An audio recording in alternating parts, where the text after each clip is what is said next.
This is the Onion News Network.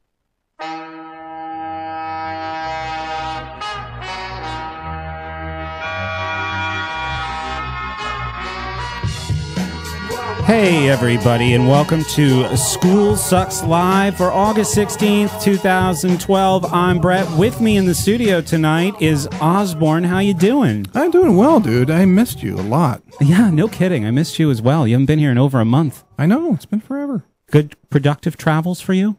Yes. Excellent, excellent. And joining us for the entire show tonight on the phone, the Economist Robert Murphy. Bob, how you doing tonight? Thank you so much. He's in Nashville, Tennessee. Oh, hold on, Bob. There you go. Now you can talk. Go ahead. Okay, I'm doing great. Thanks, Brett. My Hello, pleasure. Osborne. Hello, sir. So, now, the show is open to callers, and our number is 843-JOIN-SSP. You can Skype in School Sucks Live if you want to join our conversation, if you have questions for Bob. We have that capability, even though we have Bob on the line, too? It's no problem. I figured a lot of things out in the time that you were gone, I know. sir. That was really the entire purpose of my trip, was just to let you work out those details so that I didn't have to help. Yes. So yeah, we have we're capable of a lot here. Let's say that. And if you have questions for Bob, we welcome you to call in. But I just want to set the tone for the show. What my goal is to be able to provide, using Bob's expertise, some practical information for students who are in high school and college students and people who are in high school and thinking about going to college, and also some things that might be helpful in the real economic world that so many of us live in. So if you have friends, if you've already been introduced to the idea of Austrian economics, which is something that most people, they don't know what that is. They know there's economics, and the only division that we really would learn in high school, and for most people, even in college, is... Right, because economics is that one class that your high school gym teacher taught on the side, right?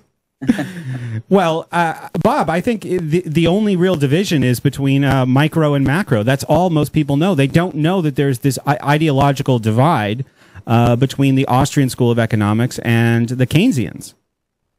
Right. So you're exactly right. And it's funny, Osborne, my high school gym teacher really did teach economics. He is also a football coach. Yeah, mine too. Yeah.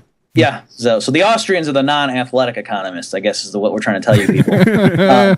So you're right, Brett. It's what people normally think of as economics. And the way I try to explain the distinction is they don't use the word Keynesian very often, but what you get in the mainstream media, and even like the Wall Street Journal and stuff, very often, that stuff, if it's a standard news article where they think they're just dispassionately reporting the objective facts to you, it's probably from a Keynesian perspective, because they'll say things like, oh, consumer spending is still lagging, and so the recovery is not picking up steam. And if it's like November or December, they might say, oh, fortunately, holiday sales are up, and so the economy grew this quarter, blah, blah. So they make it sound like if only it were Christmas all year round, that everyone just kept going to the mall and blowing his paycheck, then the economy would be fine. But shucks, for some reason people want to save, and that's screwing everything up. And that's the normal message you get.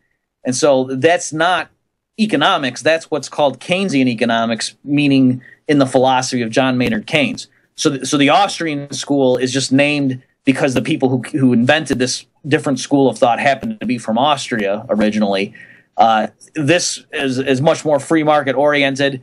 It emphasizes the importance of savings. When there is a recession, Austrians tend to say that the proper thing is for the government to cut spending, to return resources to the private sector, that things need to be reallocated, and that's why there is a recession, because something was wrong. Whereas the Keynesians tend to say, oh, there's just not enough spending, so the government needs to fill the gap. And unfortunately, and you touched on this, but the Keynesian ideology is the water that we're in as fish. It's all that anybody knows. And why do you think that so few people have had any exposure to this whole other school of thought in economics? Well, fortunately, things really are different, and there's various reasons. The Mises Institute has a lot of online presence with Mises.org and putting things out, and of course the Ron Paul campaign. So it's actually, there are a lot more people now who actually know the term Austrian economics, whereas 10 years ago, I wouldn't have even volunteered that in polite company, because I just would have assumed no one even knew what it meant. But it is true to say, whether you think it's fair or not, it's true to say that the mainstream academia, people at Harvard, MIT, and whatever, they could say truthfully, come on, the Austrians were big in terms of history of economic thought. Like Hayek was like the last big guy, and he was a big deal in the 30s, but then clearly mathematical Keynesian-based economics won the day. And that's why we control all the journals, we control all the departments of higher education. You know, any of the really good schools that you want to get into as a college professor and be an economist and publish, those are Keynesian-type departments. Or even if they're not Keynesian, they're certainly not Austrian. You know, they might be Chicago School or whatever, different schools of thought, but they're not Austrian. Yeah, when you mention the Chicago School, we do have these there is a terminology that kind of bleeds into mainstream discussion about economics. So people would say the Chicago boys, Milton Friedman. Now, all of these things are talked about very negatively. The free market, very dangerous terrain there, as it's discussed in the mainstream media. Neoliberalism is another term that is thrown around a lot. But all of these things are always discussed as if they're bad, and they're never given really a complete picture. Yeah, and it's a bit hard to split it all up, because there are some people that you encounter and you start explaining what the Austrian economists think, and they'll say, "Oh, so you guys are just like free market like the Chicago guys," and that's in one sense that's true, but actually it's not. Like in particular, when it comes to monetary policy, the Chicago school in the tradition of Milton Friedman, they were not laissez-faire. They weren't saying, "Oh, get the government out of it." I mean, Milton Friedman famously said that the problem with what caused the Great Depression and made it last so long and be so awful was that he said the Federal Reserve didn't print up enough money.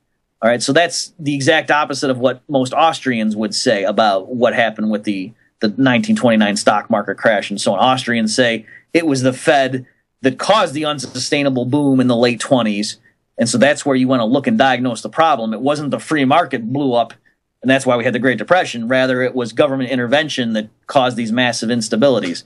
So it's too it's not specific enough, I think, to say, oh yeah, the Chicago guys are just free market. I think the Austrians actually, in many respects, are more consistent in that regard. But the Chicago gives us Milton Friedman, and that's something that I think some people with a fair amount of economic knowledge, that's something that they're comfortable arguing against. So, yeah, it's very easy for people from the Austrian school to be pulled. Oh, this is like Milton Friedman, who was practically some economic terrorist. And those guys got seduced. I mean, another one was Greenspan.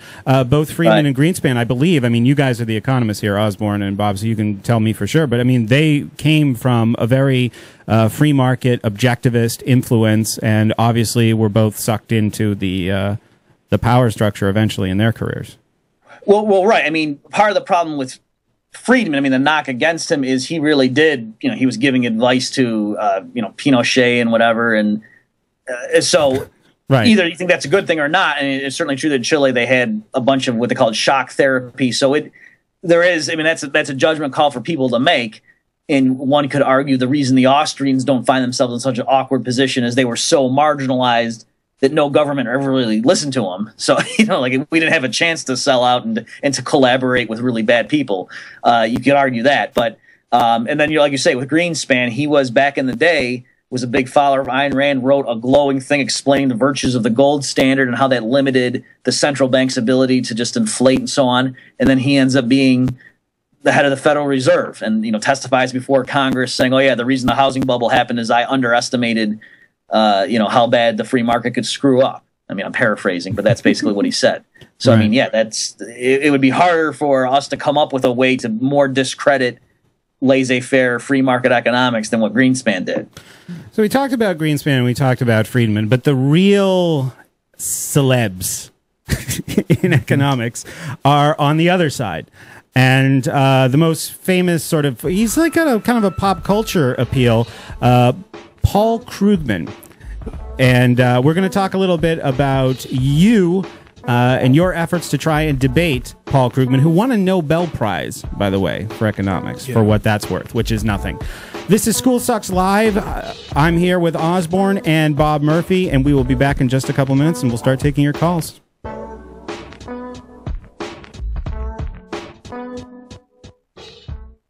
My name is Jacob Hornberger. I'm president of the